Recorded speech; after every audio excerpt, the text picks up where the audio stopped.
24 de agosto 1994. Es el día marcado para trasladar desde el Hospital Filtro hasta el aeropuerto de Carrasco a 3 vascos que hace años viven en Montevideo, pero están acusados en España de la autoría de varios homicidios como integrantes de la organización terrorista ETA. La policía se dispone a cumplir con la orden de la justicia uruguaya, que aprobó la extradición después de un largo trámite, idas y venidas. En las inmediaciones del hospital, vecino del edificio Libertad, en ese entonces sede de la Presidencia de la República, miles de personas se concentran en solidaridad con los 3 hombres, quienes desde hace días llevan adelante una huelga de hambre, seguida muy de cerca por los medios de comunicación. Desde la izquierda y el movimiento sindical se rechaza la extradición y se reclama que el gobierno de Luis Alberto Lacalle otorgue el asilo a los vascos. De hecho, desde el día anterior rige una huelga general por tiempo indeterminado decretada por el PIT-CNT. Al caer la tarde, el ambiente se caldea más con cada hora que pasa. Muchos de los asistentes sintonizan la emisora del MLN, CX44, Radio Panamericana, donde los principales dirigentes tupamaros se alternan en el micrófono, alentando con sus consignas a la multitud y denunciando que está en juego la resistencia contra quienes vienen de afuera a conquistarnos nuevamente. Ya de noche, cuando se acerca al lugar una caravana de 3 ambulancias escoltada por patrulleros, se desata una violenta hecatombe. El saldo, un centenar de heridos y un muerto, concretamente el joven de 24 años, Fernando Morroni.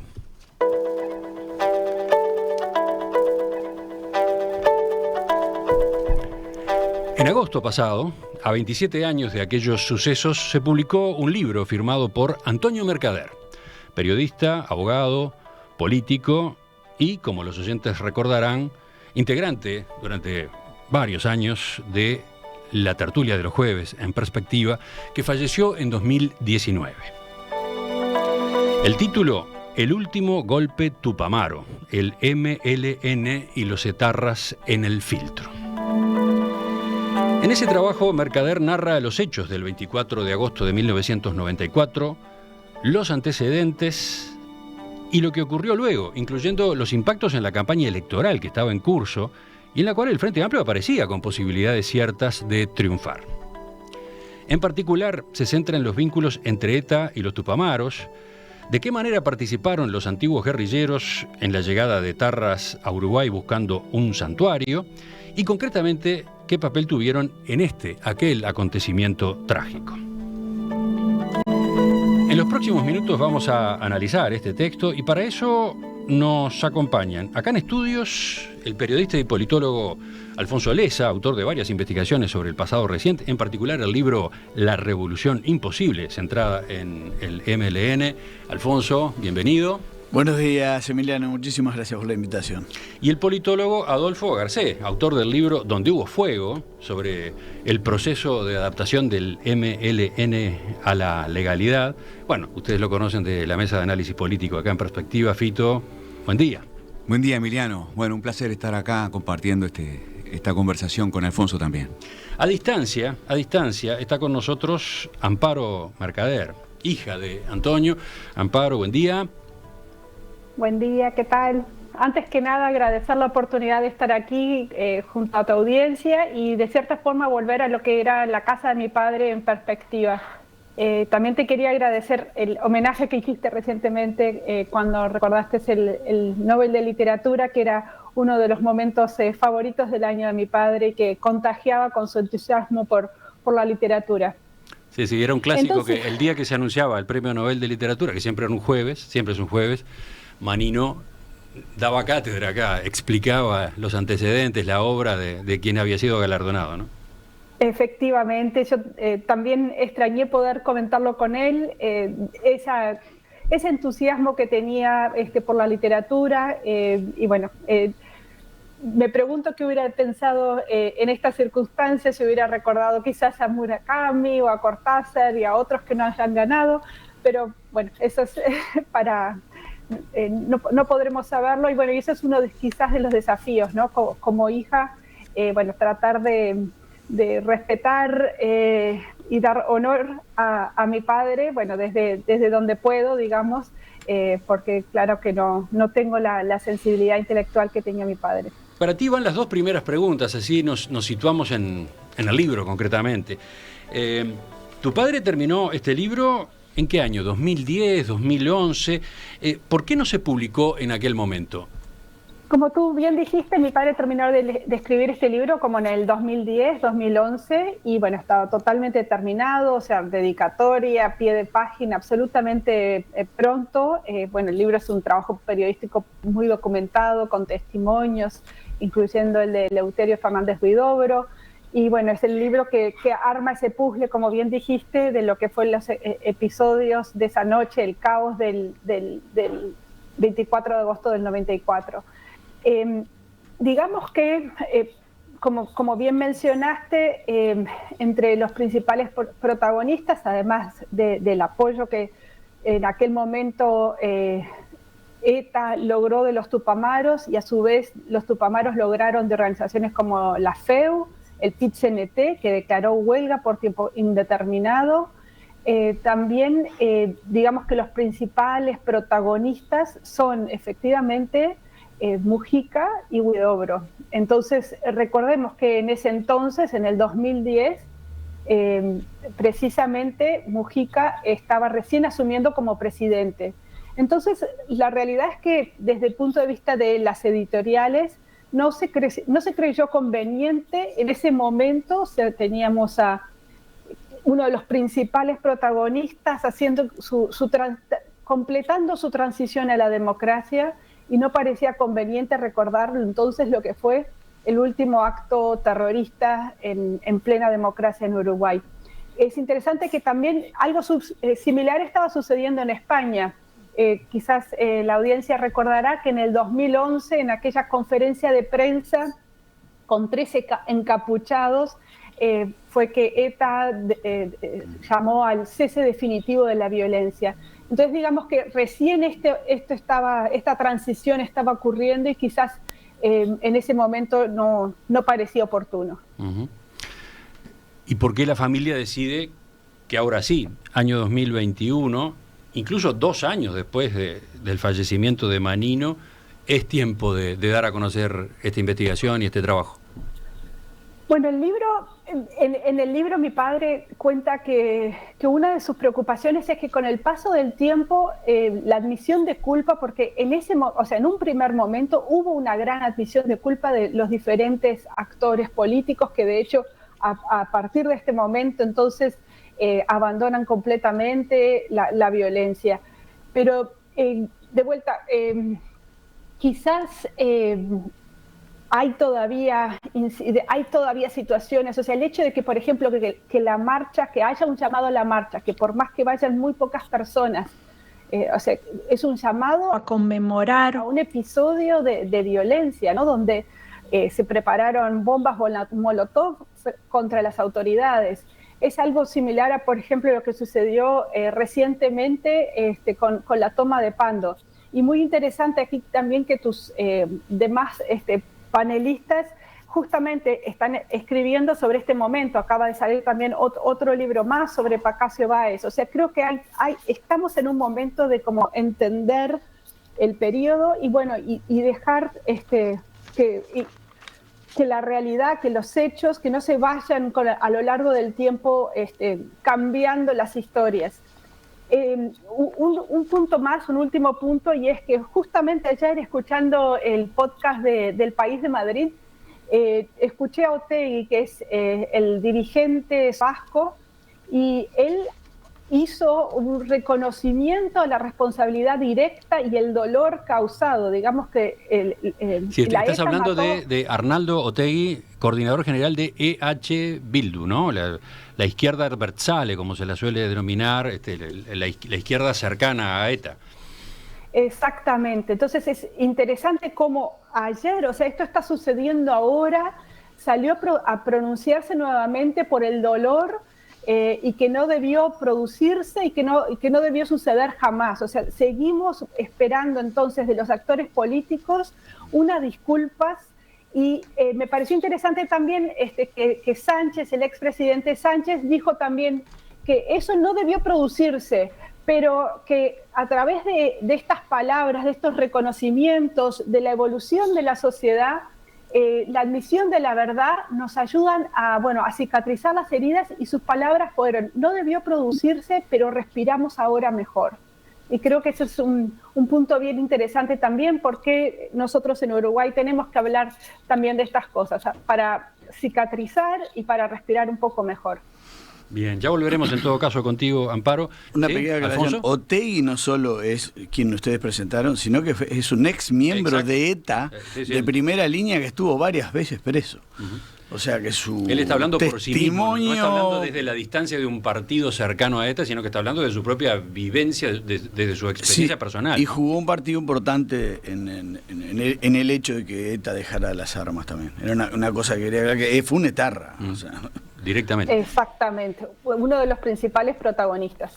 Entonces, ¿cómo definen el aporte del libro, ahora que lo leyeron? Ustedes, que cada uno por su lado ha trabajado estos temas también, no específicamente el hecho del filtro, es así, pero ¿qué impresión sacaron? Déjame empezar por saludar también a Amparo, por recordar también a Manino, con quien compartí acá en la radio distintos momentos. Y bueno, tengo el mejor recuerdo de tu padre, Amparo, como hombre, como tú mencionabas, como hombre tan culto, y tan agudo, tan simpático, y también un político comprometido. Así que bueno, vaya mi abrazo para toda la familia. Muchas gracias. El libro me genera una sensación contradictoria. Por un lado, como era de esperar, dada la cultura y la pluma de Mercader, un libro apasionante, ¿no? Súper bien escrito. Toda la descripción del episodio del filtro es como estar viendo una película, ¿no? Es impresionante, ¿no? Como estarlo viendo, es como estar viendo lo que pasó. Y entonces, un libro apasionante, interesante, que tiene muchas novedades. Diría, no tantas novedades, para mí al menos, no tantas novedades sobre el MLN en sí mismo, como el propio Manino dice varias veces. Ya en el año 2006, en el año 2007, se habían publicado trabajos que contaban esa tensión, yo diría, extraordinaria y dramática que se vivía dentro del MLN entre los que creerían mantener viva la organización político-militar, pensando en que tarde o temprano se venía un nuevo 73, y los que tenían una visión un poco menos apocalíptica de la cosa y pensaban que el MLN tenía que vincularse con las masas y ya ponían un ojo en la competencia electoral. Una tensión que estaba dentro del MLN entre, si ustedes quieren, simplificando, dos bandos, pero que estaba en el alma, creo yo, de cada uno de ellos y de cada uno de los dirigentes. Ese fue el tema de aquel libro tuyo. De Donde hubo fuego, ahí está, exactamente, del 2006. Entonces, digamos, Manino pone este episodio del filtro en ese contexto, a lo que yo le dedico, creo que 11 renglones en el libro, él le dedica una investigación completa, y por lo tanto el libro tiene mucha novedad. Tiene novedad en cuanto al episodio mismo del filtro. Aprendí mucho, por otro lado, de todo lo que tiene que ver con el vínculo entre MLN y ETA, de lo cual sabía realmente muy poco, y sobre los vascos en Uruguay, etcétera, etcétera.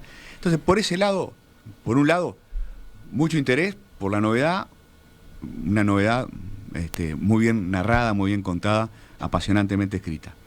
Y por otro lado, cierto cansancio. Cansancio, porque pasaron 26 años, pasó más de medio siglo, ¿no? Desde los viejos tiempos de la ominosa, patética década del 60, ¿no? Y de toda la violencia y de todos los desastres, en los que tuvo mucho que ver el MLN, desde luego. Y entonces cierto cansancio, ¿no? Y cierta preocupación, que yo no sé si ustedes comparten, respecto a a cómo, a qué impacto tiene este tipo de publicaciones en el clima político uruguayo. Porque donde me apures, donde me apuren, a mí lo que más me parece muy importante que el pasado permanezca vivo y que se hable, pero lo que más me importa es qué tipo de sociedad estamos construyendo de acá para adelante. Si estamos construyendo una sociedad donde podamos vernos como personas distintas, con ideas legítimamente diferentes e intereses también legítimamente distintos, o si vamos a vernos como unos a otros como enemigos y vamos a ver a los tupas como terroristas. Flor de discusión la que abre Fito con su intervención, pero voy con la misma pregunta en principio para Alfonso y después capaz que volvemos a esto que plantea Fito. Sí, primero yo también quiero saludar a la familia porque además Manino fue mi primer editor en el año 78 en el diario El Diario. Mirá vos. El Diario de la Noche. El Diario de la Noche, y además me dio la oportunidad de estar allá haciendo práctica de redacción. Tengo muchas anécdotas. Hablando de literatura, recuerdo un día que yo estaba haciendo guardia en el edificio de Libertad y él venía a una reunión con el presidente y estaba tratando de acordarme qué libro era. Yo cuando pasaba horas ahí leía algún libro, claro, y me pegó un rezongo ahí y se empezó a servir una cosa antigua, vieja, no, es otra literatura ahora. Y después tuve muchas conversaciones con él, incluso de política en Buenos Aires, sobre su camino de futuro, en fin. Volviendo al Manino periodista, impacta lo conciso que es el libro, ¿no? Sí. Son 250 páginas nada más. Sí, yo creo, coincido con en algunas cosas con Fito y en otras no. Yo creo que es un gran aporte. El libro me sorprendió un poco, porque no hay que olvidar que también Manino fue dirigente político y fue ministro del gobierno de la Calle. Claro. Y yo cuando leí el libro, que además lo tenía que leer porque yo estaba terminando un trabajo mío, que también aborda en parte eso, una parte,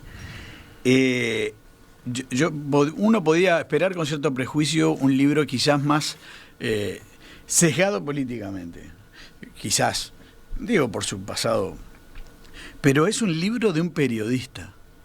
O sea, yo creo que es un gran aporte, que hace una descripción de hechos que yo creo que no hay nada desmentible ahí. Yo he estudiado mucho ese tema, me tocó además estar en las 2 noches, después lo podemos hablar, pero estuve en todos los incidentes. Y bueno, yo he estudiado mucho el tema España. El libro es, podrán discutir alguna cosa, alguna otra, recién decía Amparo lo de Fernández Huidobro como fuente, es decir, no se ahorró nada, accede a documentos. Yo creo que es un gran aporte y 2 cosas, no me preocupa el agotamiento de Fito ni la preocupación. ¿Por qué? Porque de libros sobre el MLN, yo ayer hablaba con alumnos, creo que no debe haber, no sé si coincide Fito, no debe haber tema con más bibliografía en el Uruguay que el MLN. No, desde luego, ¿no? Y mucha muy sesgada. Hay que decir las cosas por su nombre. Es decir, a mí me parece que es un aporte a la verdad. No digo que esté toda la verdad, pero cuando uno lee algunos libros de hoy y lee los documentos originales del MLN, no hay ningún vínculo. O sea, se ha reconstruido una historia de parte de algunos, porque también hay que decir que el MLN era muchísimo más amplio de lo que es hoy. Había dirigentes de primera línea, no sé, Luis Alemany, un montón, los hermanos Martínez Platero, hay un montón de dirigentes de primerísima línea que no están más en el MLN y que tienen la misma información. Entonces hoy hay muchas versiones sobre el MLN y eso me parece interesante. Y no me parece además que este libro sale del trillo común del MLN.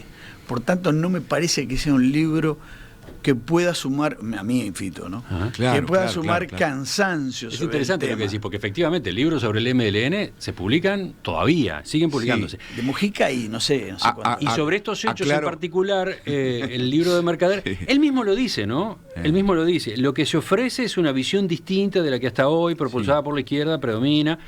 La versión final de los hechos quedó desbalanceada, una situación que este trabajo pretende enmendar. Pretende enmendar, dice, ¿no? Él menciona tu libro, Fito, en el libro. Por supuesto. Y menciona un libro que en algunas cosas quizá no tuvo todo el impacto que debería, que es el de Cero a la izquierda de Federico Ley sobre Zabalza, sí, donde sí, Zabalza cuenta 2 o 3 episodios impresionantes y uno de ellos es este.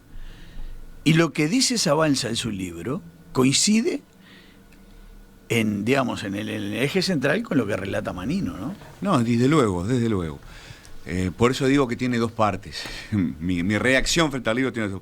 Todo eso que vos decís que yo lo suscribo. Por otro lado, respecto al aporte del libro, al aporte concreto, historiográfico del libro, y por otro lado, el cansancio y la preocupación.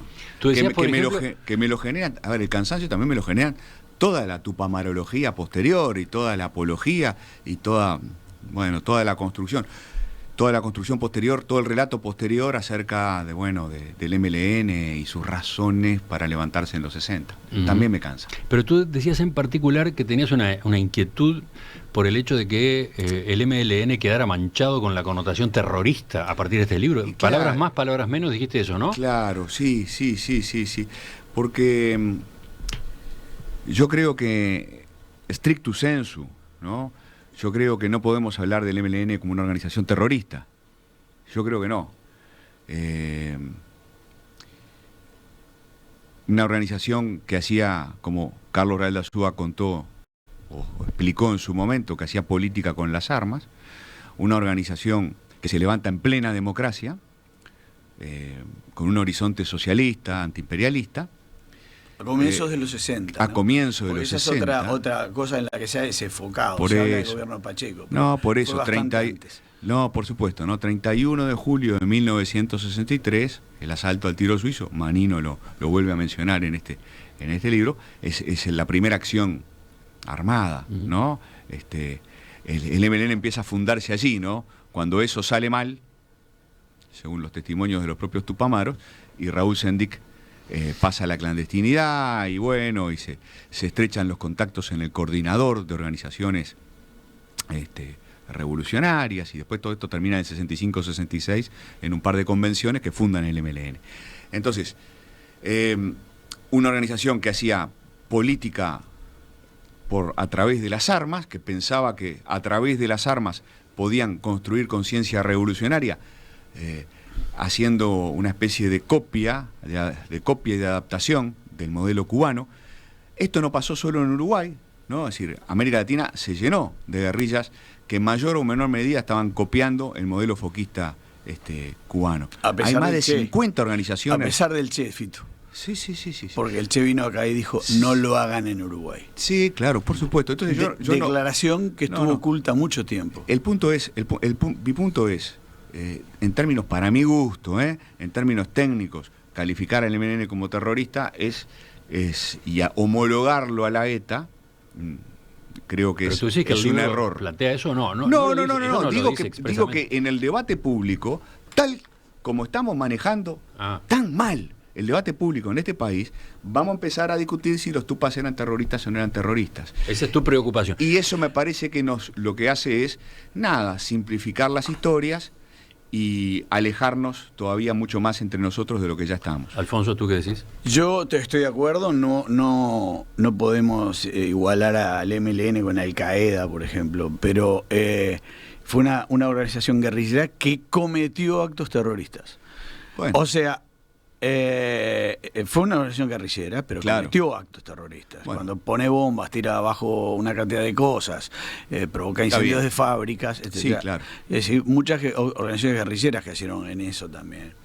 Pero cuando vos hablás de la preocupación del presente y de todo lo demás, está bien, estoy de acuerdo, pero yo me pregunto, ¿cuánta gente leyó el último documento del MLN? Y me refiero a hace un par de años, el último documento del MLN, el último congreso del MLN, porque eso sí es preocupante. Sí, claro. Es de una dureza extrema, claro, y en el final acepta el pasaje a una comisión de una idea, una propuesta para volver a armarse. Eso tiene 2 años, o 3, 2 años. Es decir, hubo alguien en el Congreso que propuso tratar el tema de las armas. Entonces, yo creo que los grandes los viejos, por decir algo, Mujica, etcétera, etcétera, después de un pasaje que vos relatás muy bien en tu libro y que relata Manino de forma excelente en este libro periodístico ante todo, terminaron jugando un papel moderador, o sea, Mujica, etcétera, al final terminaron jugando un papel. Y creo que Mujica, por ejemplo, Fernández Huidobro, con el que yo tenía muy buena relación también con Rosenkopf, yo tengo muchos amigos del MLN, jugaron con gran lealtad, por ejemplo, en el primer gobierno de Tabaré, fueron muy leales. Curiosamente no era ese el tono en los episodios que trata el libro, ¿no? No era. Porque Mujica y Fernández Huidobro, desde Radio Panamericana, por ejemplo, jugaron un papel muy activo arengando a la multitud aquella, ¿no? Diciendo cosas tremendas, como por ejemplo, ustedes son los zapatistas del sur, y llamando prácticamente a un levantamiento. Es decir, después hubo un cambio. Pero a lo que yo iba es que ese papel moderador, si hay algo que a mí me preocupa, es si ese papel moderador hoy es acompañado por todo el mundo que integra el MLN y sobre todo por algunos jóvenes. Yo comparto la preocupación. De hecho, yo mismo quedé asombrado cuando empecé a hacer mi investigación sobre la adaptación del MLN a la legalidad y a la competencia legal. Quedé asombrado de que hubiera todavía olor a pólvora en 1991, 1992, 1993, 1994 en el MLN, ¿no? Que estuviera vivo todavía el imaginario insurreccional. Entonces, comparto la preocupación. También estoy atento a esos documentos que cada tanto se filtran del MLN. Entonces, la preocupación respecto a qué aprendimos del pasado tiene que estar arriba de la mesa todo el tiempo. ¿Qué aprendimos de la década del 60? Esta sociedad aprendió muchísimo. ¿Cuánto aprendió el MLN? Aprendió mucho.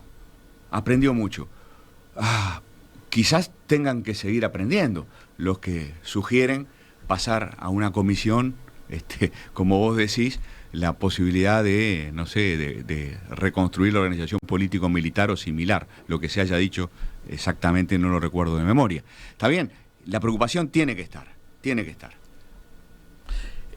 Yo creo que hay que, volviendo al eje del libro también, y algo de lo que decían ustedes, yo creo que una de las, digamos, de las cosas que yo creo más relevantes es esa reconstrucción muy documentada y basada también en autores españoles que han estudiado mucho el tema, de esa relación tan estrecha, profunda y lejana entre el MLN y la ETA, que incluyó apoyo financiero.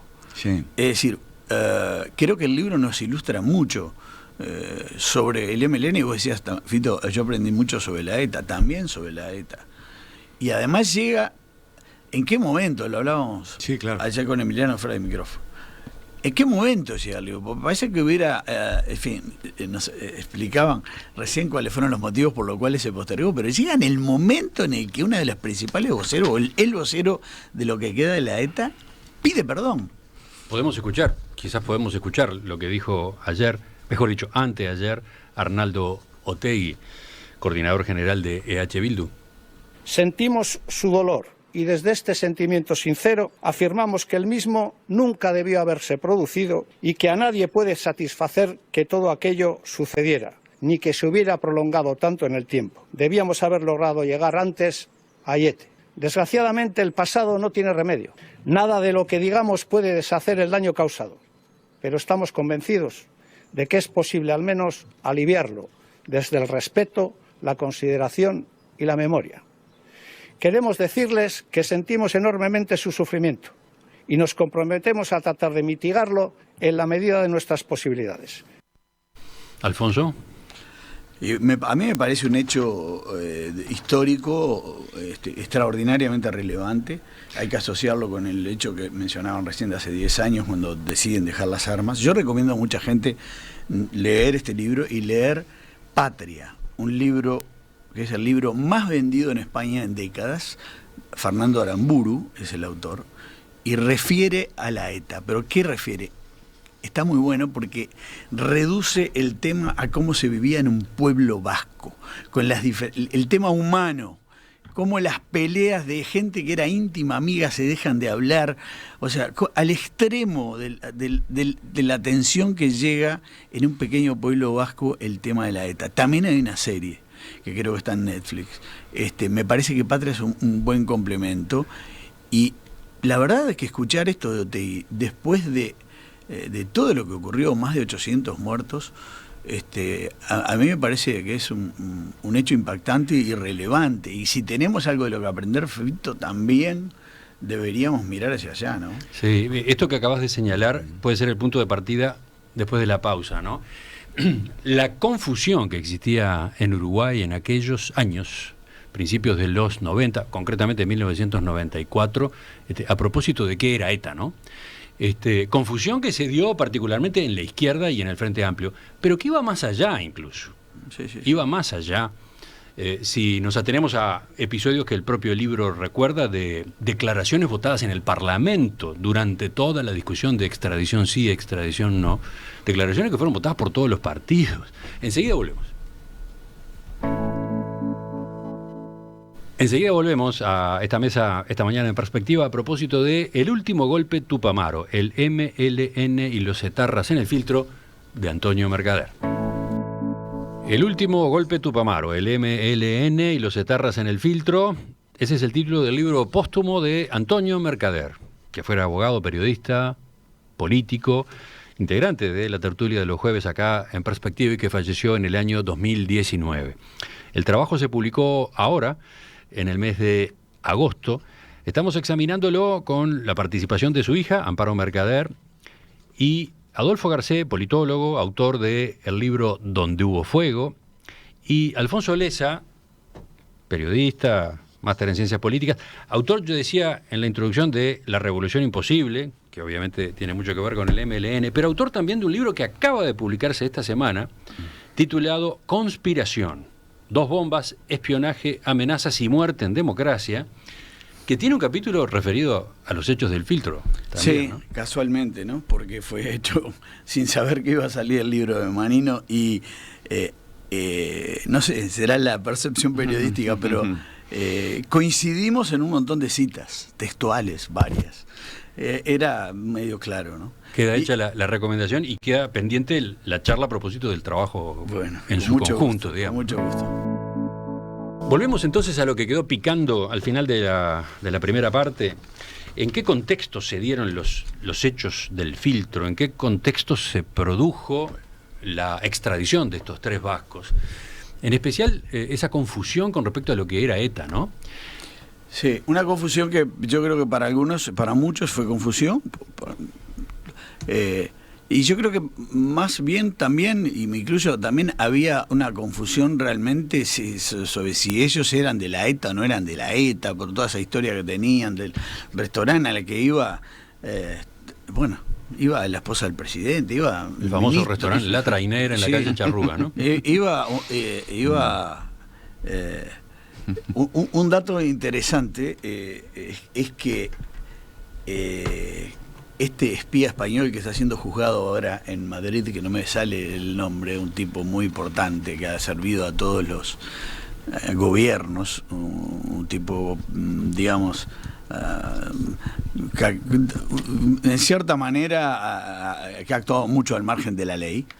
Él instaló acá empresas ordenadas por ciertas autoridades del gobierno español, y una de sus empresas era el proveedor de bebidas de la trainera. O sea, estaban infiltrados a ese nivel, ¿no? Pero la confusión, yo creo que hubo confusión ingenua y sincera, y hubo confusión inducida. Es decir, el MLN sabía de qué se trataba, cuáles eran sus vínculos. Por supuesto que estoy seguro que había gente en el MLN que quería realmente buscar hubo algunas mediaciones para que ETA bajara su nivel de terrorismo, pero el contexto sí, Emiliano, era de gran confusión. En aquel momento ya ETA cargaba con 700 víctimas de sus actos terroristas en España, ¿no? Tremendo. Y las organizaciones sociales lo ponían como luchadores sociales, aparecían como luchadores sociales, como gente que estaba vinculada a la defensa de derechos humanos, poco menos, a pesar de que los sindicatos españoles hicieron alguna declaración pública sorprendidos con la actitud que estaba teniendo Uruguay, y personalidades irreprochables para la izquierda como Joan Manuel Serrat se mostraron indignados con el apoyo que estaba recibiendo desde sectores de izquierda el tema de la ETA en el Uruguay, ¿no? Sí, pero es algo recurrente, yo diría algo recurrente en una parte de la izquierda uruguaya al menos, y quizás vaya mucho más, o sin quizás mucho más allá de la izquierda uruguaya. Tiene que ver con cómo somos como individuos, ¿no? Con la facilidad que tenemos para dejarnos nosotros mismos engañar por nuestras propias ilusiones, ¿no? Es decir, el MNN y la ETA. Bueno, ¿cuál es la diferencia con el Partido Comunista y el estalinismo? O las cosas que pasaban en la Unión Soviética. O, para venirnos al hoy, una parte de la izquierda uruguaya y Cuba y Venezuela. Y los problemas para llamarle al pan pan y al vino vino de una parte de la izquierda uruguaya, ¿no? Entonces, yo pondría estos problemas para mirar la verdad de ETA a los ojos en esta historia de más larga duración. Sí, Marino dice en el libro que tal vez jugara, por lo menos en una parte de la sociedad uruguaya confundida, la fuerte tradición de la comunidad vasca que llegó al Uruguay, ¿no? Una comunidad muy importante en el desarrollo del país, muy querida, por otra parte, ¿no? Quizá por eso llegó a votarse en el Parlamento una declaración firmada por 48 legisladores de todos los partidos políticos, blancos y colorados incluidos, que reclamaba asilo político para, comillas, quienes en su país de origen son perseguidos por su actividad política, y decía, la solidaridad es la ternura de los pueblos. Y bueno, yo creo que forma parte de esa enorme confusión de la que hacía alusión Fito, y que en ese caso se incentivó, ¿no? O sea, también a veces se comete el error de apoyar cualquier cosa para marcar diferencias. Aquel fue un año particular porque también había sido rechazada, no sé si ustedes recuerdan, la mini reforma constitucional que habían apoyado todos los partidos. Fue una sorpresa. Desde Tabaré Vázquez a Sanguinetti, todos apoyaban la reforma y había sido rechazada. Tal vez hubo alguna gente que buscó diferenciarse, pero yo lo que creo es que la mayor parte de la izquierda en aquel momento después fue tremendamente autocrítica. Lo que creo que le faltó a mucha parte de la izquierda, y que a veces pasa, es tomar las decisiones en el momento adecuado. Bueno, llegó a hablarse de expulsar al MLN del Frente Amplio. El MLN había ingresado poco tiempo antes, además. Sí. Tenía un solo diputado, que era Mujica, si no me equivoco. Salió en esa elección. No, Mujica fue electo en las elecciones que vinieron después. En 1900, que vinieron en el 94. Ahí está. Y entonces el MLN estaba jugando allí en el filo, pero yo creo que a veces a todos los partidos, y en este caso a la izquierda, le cuesta mucho asumir el costo político de decir las cosas como al pan pan y al vino vino, como decías, y en el momento. Claro. Porque después fue durísimo, como dice Emiliano, hubo propuestas para echar al MLN en el frente. Incluso las cosas que dijeron José Díaz y Reinaldo Gargano fueron de una dureza extraordinaria, genocidas llegaron a llamar. Y bueno, porque habían vivido en España, conocían muy de cerca todo lo que había pasado, ¿no? Con la ETA. Pero incluso ellos hicieron autocrítica por no haber sido más claros en las advertencias cuando este tema se estaba discutiendo en la previa del filtro, digamos, ¿no? Así es. Señalaron que debieron haber hablado más fuerte, más contundentemente. Y eso llevó además a otro error catastrófico, que fue, desde el punto de vista estratégico, que fue la increíble, inexplicable presencia de Sereñi, Astori y Tabaré Vázquez en el filtro, antes de los incidentes, lo que tuvo un costo político muy grande para el Frente, que fue muy discutido. Sereñi estaba en contra, pero para evitar una votación dividida, terminó yendo. Tabaré Vázquez, yo estuve recogiendo algunas cosas que escribió Búsqueda en aquel momento y algún otro medio. En algunas de las reuniones no hablaba, y en una le preguntó, ¿les parece que vaya un candidato a la presidencia al filtro? Y terminaron yendo, ¿no? Sí.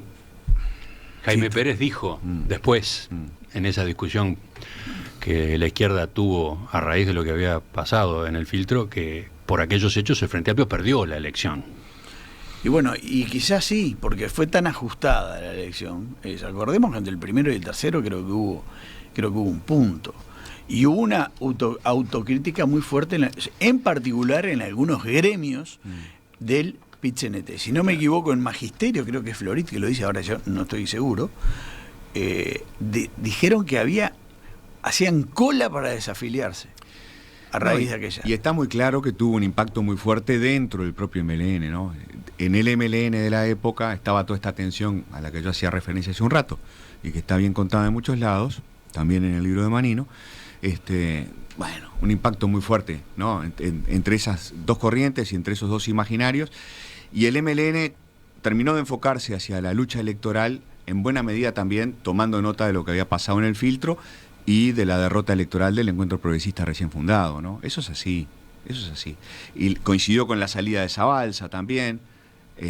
La salida de Zabalza del MLN. Del MLN, exactamente. Y a partir del año 95, el 95 en adelante, el MLN cambia su estrategia hacia el MPP, impone un cambio de estrategia en el MPP que deja de ser, como se decía en la jerga tupamara de la época, la estaca para evitar que el Frente Amplio se corra hacia el centro. Había nacido el MPP como eso, como una estaca, ¿no? Para mantener al Frente Amplio bien a la izquierda. Bueno, a partir del filtro, y desde el 95 para adelante, cambia la estrategia del MLN, permiten que el Frente Amplio, que el Encuentro Progresista se vaya moderando. Fernández, Huidobro, Mujica, Bonomi se acercan a Vázquez se acerca a ellos, pasan a ser asesores, y viene la mejor historia del MPP, que es la historia de una fracción electoral muy exitosa. Sí, con muchas tensiones seguidas y venidas, ¿no? Claro. Yo estuve repasando también los diarios en esta época y ahí hubo unas discusiones terribles entre Tabaré Vázquez y Astori por un lado y el MLN y el Partido Comunista por otro, respecto a la reestructura del Frente, para democratizar una reestructura del Frente que al final nunca se concretó. Sí.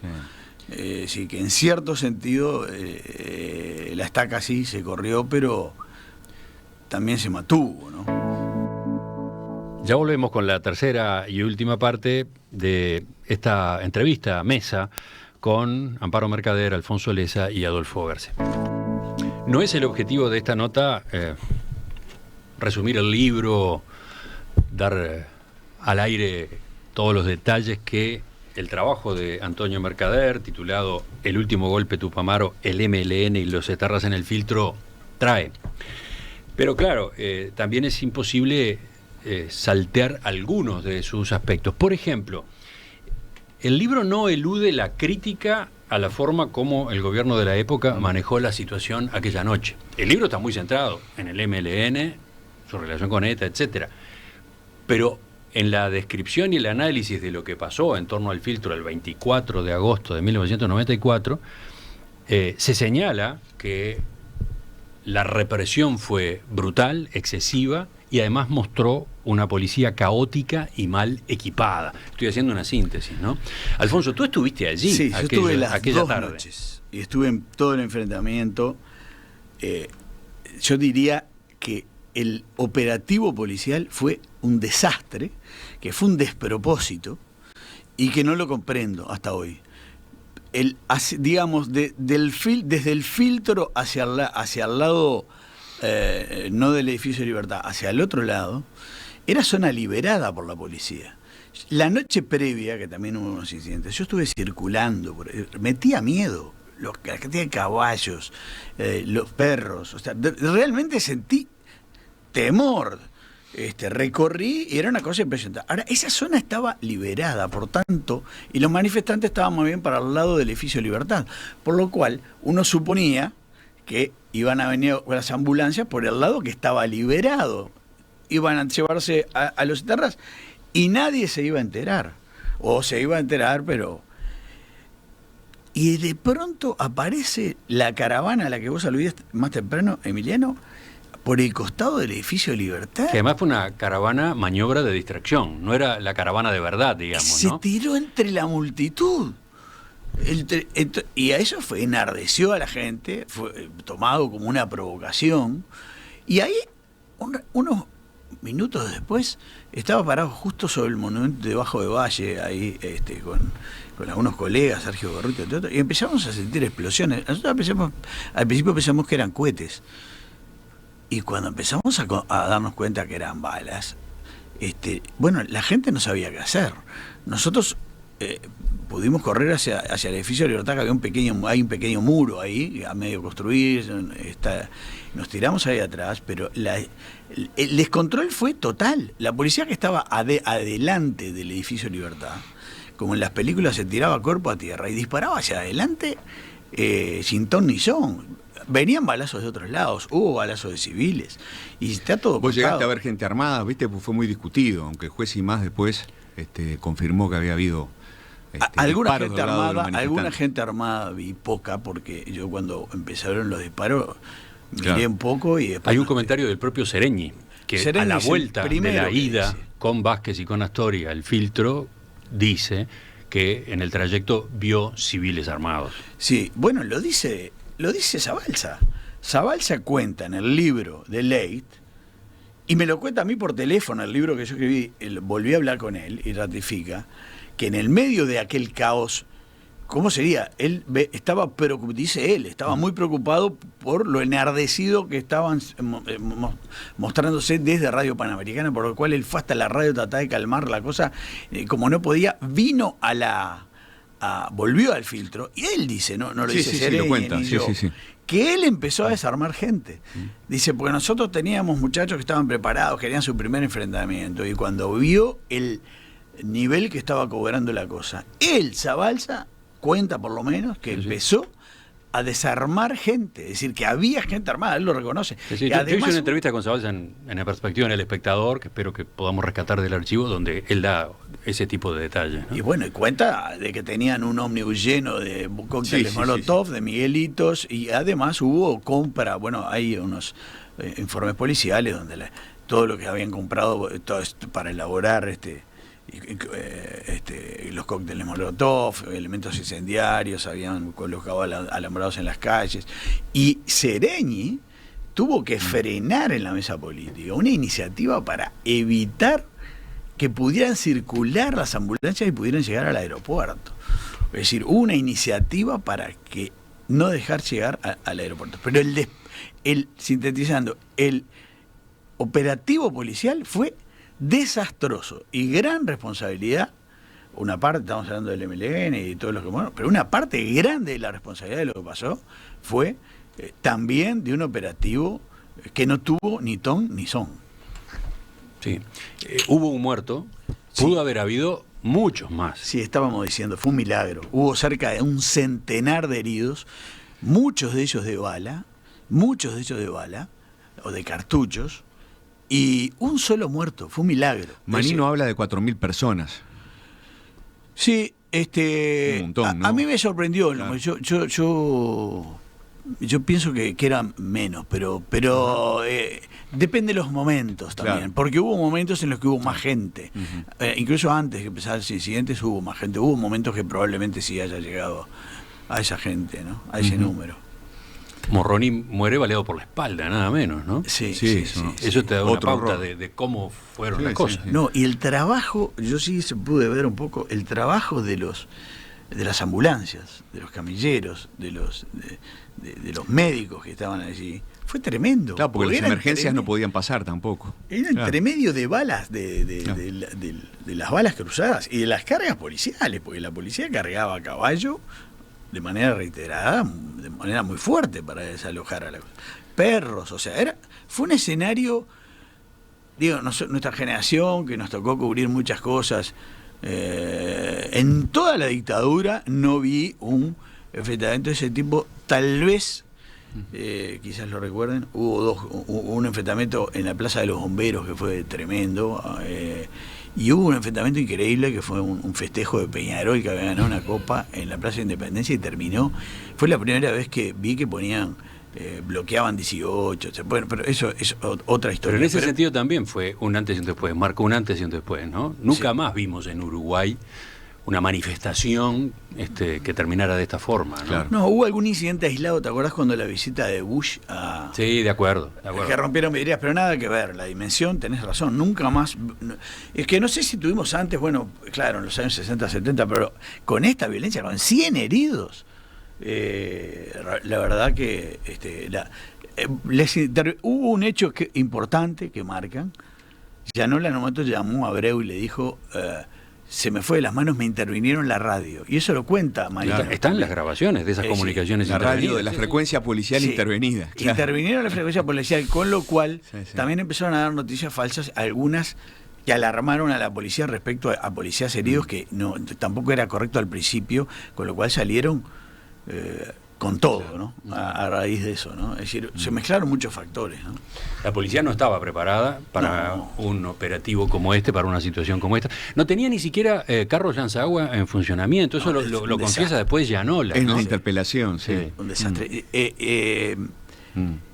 Ahí hubo contactos previos a nivel, y en el gobierno, sobre todo a nivel de presidencia, creo que subestimaron un poco la capacidad convocatoria. O sea, ellos...